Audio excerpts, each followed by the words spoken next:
Olá a todos, meu nome é Rogério Queiroz, sou diretor da Escola de Osteopatia de Madrid e estou aqui hoje com o Vinícius Decache, que além de ex-aluno e depois seguindo na carreira de monitor e professor, agora é também nosso coordenador pedagógico.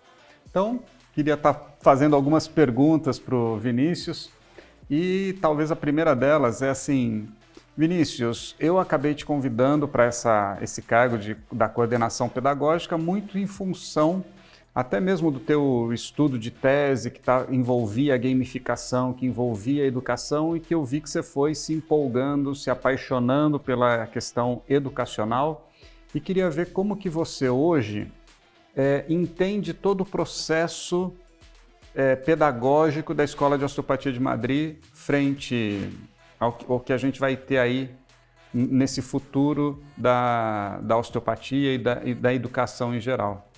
Obrigado pelo convite também de estar aqui falando com vocês hoje. Obrigado também pelo convite de chamar para ser coordenador pedagógico, de confiar nessa possibilidade, nessa nova possibilidade. No início, pensando da onde que você tirou esse convite da sua cabeça, mas aos poucos eu venho entendendo essa paixão que eu tenho tendo sobre a parte do ensino. De fato, começou com um estudo onde eu achava que iria entender uma frente e foi me levando para novas frentes que foram me encantando cada vez mais. Até em conversas nossas que a gente tem mesmo, a gente fala muito sobre como que o aprendizado tem que ser mensurado da mesma forma que a gente mensura o paciente na clínica. Então, eu fico vendo que a gente está num momento muito rico da fisioterapia, da osteopatia, onde a gente está alinhando cada vez mais, está elaborando cada vez mais estratégias para poder ter dados confiáveis para ver se aquela técnica ou aquela abordagem de fato funciona. Mas eu ainda vejo pouca preocupação em relação ao ensino, a mensuração do ensino, do aprendizado do aluno, de forma geral, onde eu pesquiso. E em conversas nossas, eu vi que essa é uma preocupação sua também.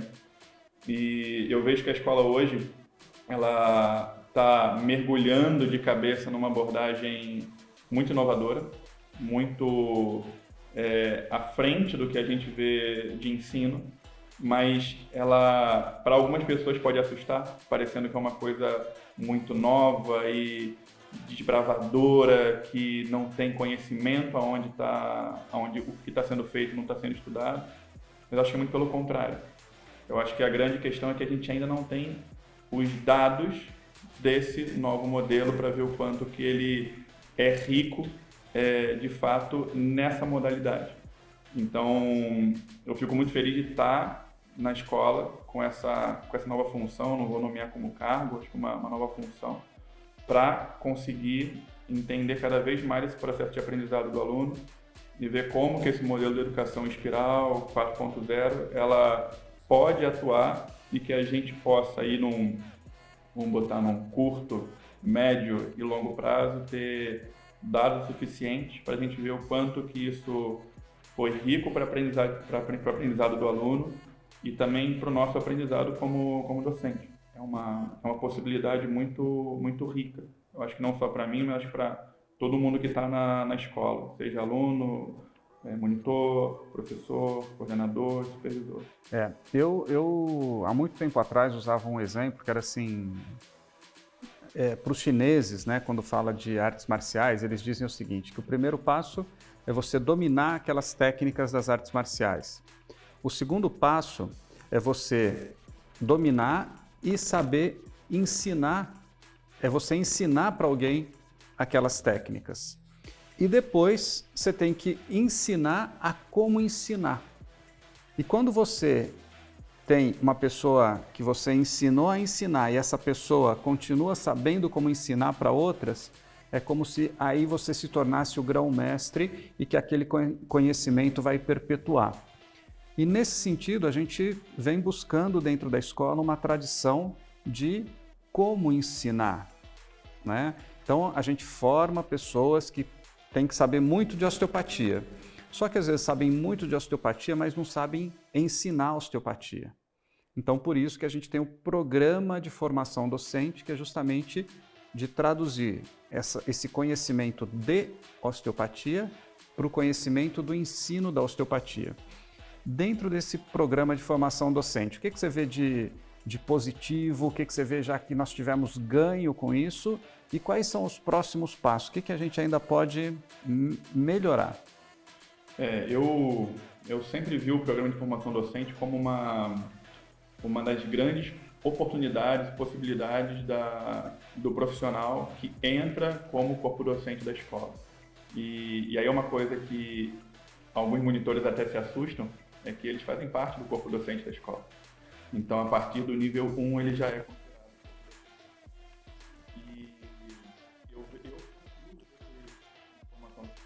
Então, ele já é um programa que ele se apresenta de uma forma bem positiva ao longo desses anos. Mas esse programa, ele está indo para um caminho junto com a formação da escola, do modelo híbrido e não só enquanto o profissional é monitor. Esse programa de formação docente, a gente vê que existe uma necessidade com que o docente, seja ele monitor, professor, supervisor de estágio, trainee de estágio, que ele possa continuar evoluindo.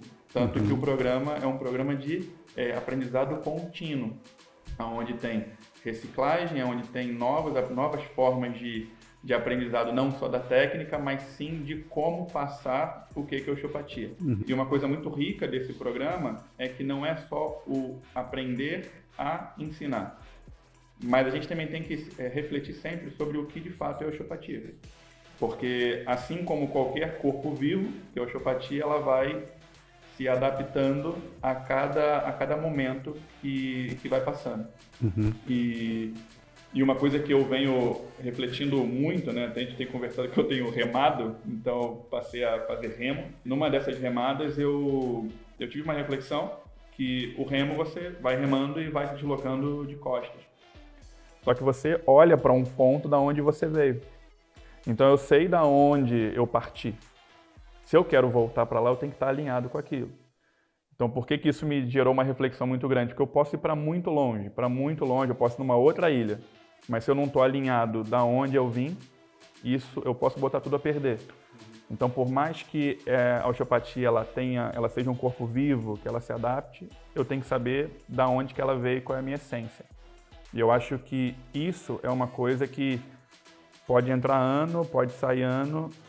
Qualquer profissional que está na escola hoje como monitor nível 1 ou como professor 3 ou até indo para outra esfera, ele vê que isso é mantido, isso sempre foi mantido, isso é mantido e isso tem que ser mantido aqui para frente.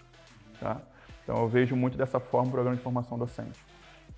E você que está assumindo agora um pouco que está assumindo totalmente, na verdade, a coordenação pedagógica, que começa a integrar áreas, né?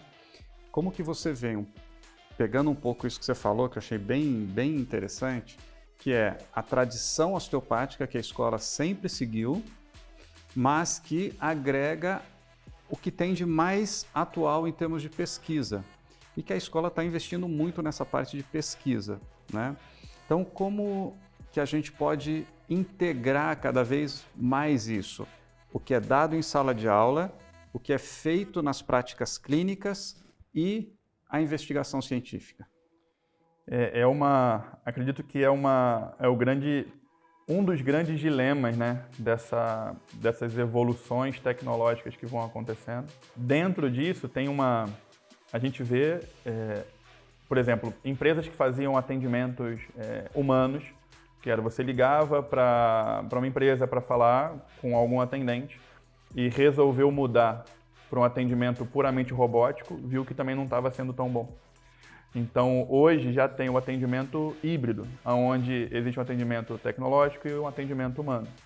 E esse atendimento humano consegue ser muito mais produtivo, numa experiência muito melhor, porque houve um atendimento tecnológico feito com qualidade antes.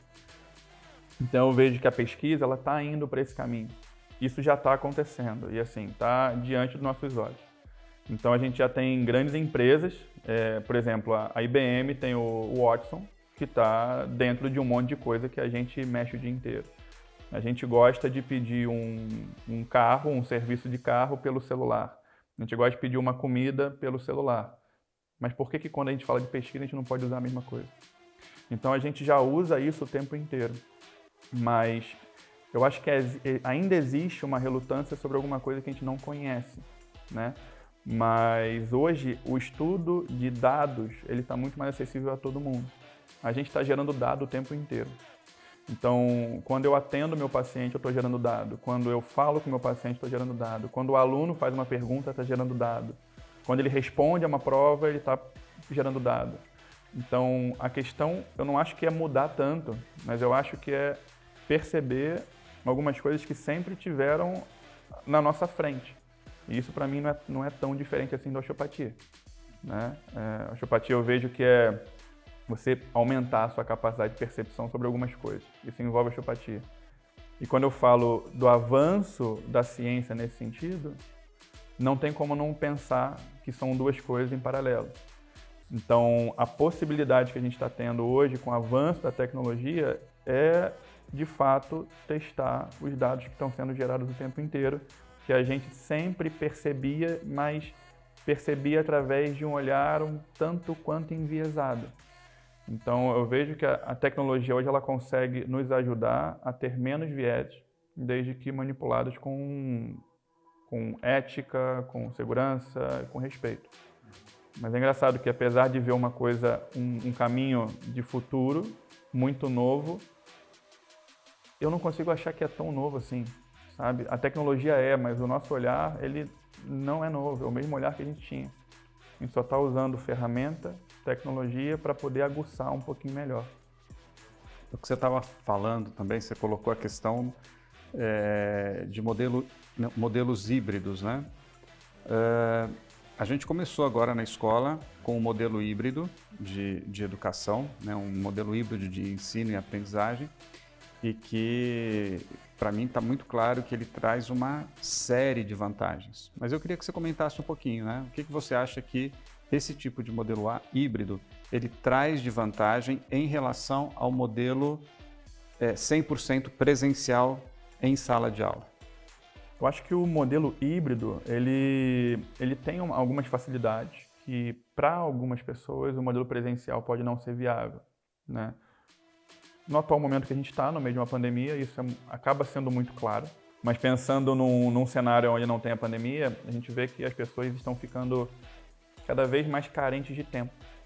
E tempo de deslocamento, ou então a formação ser num horário onde ela não poderia fazer, ela poder se adaptar, ao invés dela ter que se adaptar sempre a um encontro que vai acontecer num dia, num mês, num horário, que ela possa se adaptar tanto ao dia dela, quanto ao local que é melhor para ela aprender. Tem gente que aprende melhor num cantinho do quarto de casa, do que numa sala cercada de gente. Então, isso para mim é uma grande possibilidade. Além de ver, rever o conteúdo de várias formas, mas eu vejo que a ONU não está oferecendo apenas o conteúdo híbrido, né? Ela está oferecendo, não é uma aula presencial e uma aula online, uma aula presencial e uma aula online. Não, existe uma cascata de eventos que acontecem nesse modelo híbrido que faz um diferencial desse modelo híbrido. Porque falando do modelo híbrido parece que é um pouco daqui, um pouco dali, mas não. É um modelo que consegue usar usar o que tem de melhor na parte presencial e na parte online. E eu falo com a minha percepção que eu vi ao longo desse período, que algumas turmas elas tiveram aulas online, mesmo não sendo um modelo híbrido, mas pela impossibilidade de ter aula presencial. E quando eu cheguei na turma para dar a parte presencial, eu jurava que os alunos não iam ter aprendido quase nada, que iam ter dificuldade para o aprendizado, e eu me surpreendi. Tá, então eu mesmo sou tido como super tecnológico aqui na escola, as pessoas me veem dessa forma, eu tinha as minhas ressalvas sobre esse modelo. Então, eu estou vendo ele com muitos bons olhos em relação à capacidade de engajamento do aluno e a capacidade de aderência dele ao conteúdo também. Perfeito, porque daí, além do que você falou, né, dele poder estudar o dia que ele quiser, o horário que ele quiser, aonde ele quiser, quantas vezes quiser. Então, essa possibilidade também ajuda a sedimentar o conhecimento, fora até a questão de custo, né? Porque são menos dias de hospedagem, de refeições fora de casa, e às vezes uma pessoa que é de uma cidade do interior muito distante não tem que se deslocar tantas vezes no ano para estar podendo fazer o seminário. Então, eu também vejo isso como vantagens, né, que esse modelo pode estar trazendo, né? Existe uma equipe que trabalha incessantemente para que todos os processos aconteçam da melhor forma possível. E aquilo que a gente tinha falado da espiral que acontece, entre um encontro e outro, entre uma aula lançada e uma aula prática, tem tutorias, tem simulados, tem avaliação parcial de conteúdo. Então, é o fato da espiral, né? Então, não tem menos tarefas, muito pelo contrário. É manter o aluno aprendendo constantemente. Na época que era 100% presencial, o aluno via aquele conteúdo no seminário e depois ia ver de novo quase que no momento da prova. E agora ele tem que passar por uma série de processos, como você falou. Então, primeiro a aula online, depois as tutorias, depois os simulados, depois a parte presencial, avaliação parcial de conteúdo, outra tutoria, até que chega numa prova final. Então, isso vai levando de memória de curto prazo para memória de longo prazo. Então, eu também, como você, vejo com muitos bons olhos tudo isso. E sem contar que dentro desses 5 ciclos ainda tem a atuação desse aluno na prática profissional supervisionada, que são aí 500 horas, onde ele consegue colocar em prática, aprender e ver como aquilo de fato funciona no dia a dia, né? Então, cada vez mais a prática supervisionada ganhando essa importância que ela sempre teve, né? E eu falo do meu tempo mesmo. Eu comecei a minha formação em 2012. Naquela época era até fácil fazer a prática, porque eu era do lado ali. E muitos alunos não procuravam a prática. E eu não entendia o porquê. Hoje a gente vê que o cenário é outro, né? E isso para mim me acalma muito, vou botar assim, o coração. Eu sou cria de prática supervisionada e eu vejo o quanto para mim ela foi importante.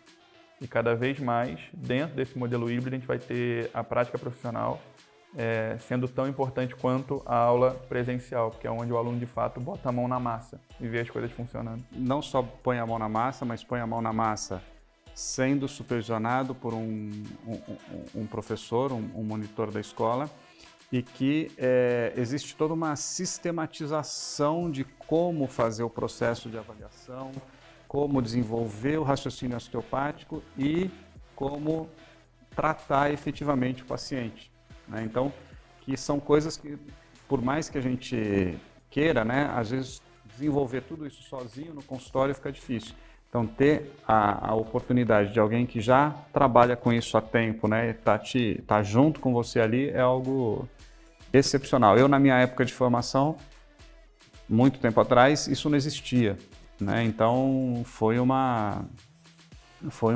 ganho muito grande não só para a Escola de Osteopatia de Madrid, mas para a osteopatia, né, ter essa possibilidade dessas práticas. E a gente sempre fala, eu estou indo no meu já 5 anos de formado pela escola, daqui a pouco, e é muito interessante como que a gente vê exatamente acontecendo o que disseram para a gente que ia acontecer. Que é, hoje, o aluno de primeiro ano, o aluno que está no primeiro ano hoje, no primeiro ciclo, ele já chega muito mais bem preparado do que eu estava no meu primeiro ano. E o aluno que hoje termina a formação, ele termina muito mais bem preparado do que eu terminei o meu 5º ano. Eu fico imaginando onde é que a gente vai chegar daqui a 20, 25 anos, 30 anos. Assim esperamos. Exato. Para cada ano, subindo ainda mais a qualidade do ensino, a qualidade da escola. E com certeza você fazendo parte desse quadro agora, isso vai acontecer ou sim ou sim. Então, Super obrigado, Vinícius. Eu que agradeço o convite e a confiança. É isso aí. E deixar um abraço para todo mundo que acompanhou esse papo aqui e que espero que traga ganhos para todos vocês.